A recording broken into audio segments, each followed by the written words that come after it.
નમસ્કાર.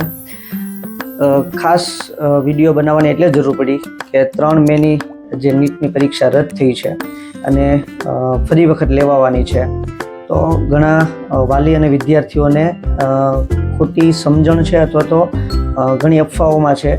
તો એટલા માટે એક જરા ક્લિયર કરી દઉં કે ભાઈ ભૂલ એનટીએની છે. સૌથી પહેલાં તો તમારી નહીં. એટલે તમારી અંદર જે ક્ષમતા છે ને એ કંઈ જતી નથી રહેવાની. તમે જે તાકાતથી પરીક્ષા આપી હતી એનાથી હવે બમણી તાકાતથી મેદાનમાં ઉતરો. જે રિઝલ્ટ આવવાનું હતું એના કરતાં સારું રિઝલ્ટ આવશે. વાત નંબર 2 કે ભાઈ ઘણા સગા સંબંધી મિત્રોનો એવો ફોન હતો કે સાહેબ તો હવે તો પહેલાં કરતાં પેપર થોડું અઘરું નીકળશે. ના, એવું બિલકુલ માનવાની કે જરૂર નથી. પેપર છે અઘરું કે સહેલું હોઈ શકે.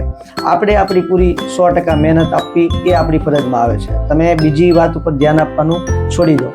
વેકેશનના માહોલમાં હો તો ફરી વખત હથિયાર ઉઠાવી લો, એટલે કે તમારી ચોપડી અને એનસીઆરટી ખોલી અને ફરી વખત મહેનત કરવા લાગી પડો. તમે જે સ્કૂલમાં કે કોચિંગમાં કે જતા હશો એની રીતે બોલાવશે ત્યારે ત્યાં જતું રહેવું. પણ અત્યારે મેઇન કે ભાઈ આપણી તરફથી તૈયારી શરૂ કરી દો.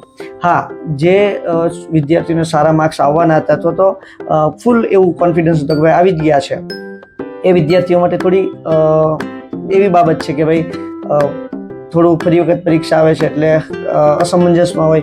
પણ તમારી અંદર એક ક્ષમતા છે જ કે જે માર્ક્સ તમારે આવવાના હતા એનાથી તમે હજી વધારે લાવી શકો એમ છો. કારણ કે તમારી અંદર એક ક્ષમતા છે કે જતી રહેવાની નથી. તો જો તમારે 600 650 આવવાના હતા તો હવે એવી મહેનત કરો કે 700+ આવી જાય. અને જે વિદ્યાર્થીઓને ઓછા માર્ક્સ આવવાના હતા તો એને માટે તો સાહેબ આ વાત આશીર્વાદરૂપ છે કે ભાઈ 1 વર્ષની મહેનત પછી એટલે કે રીનીટ કર્યા પછી એ બાળકોને આ મોકો મળે છે જે પોતાની ભૂલો હોય તે સુધારવાનો. એની જગ્યાએ આ જ વર્ષમાં તમને ફરી વખત એ મોકો મળે છે કે તમે તમારી ભૂલો સુધારી શકો.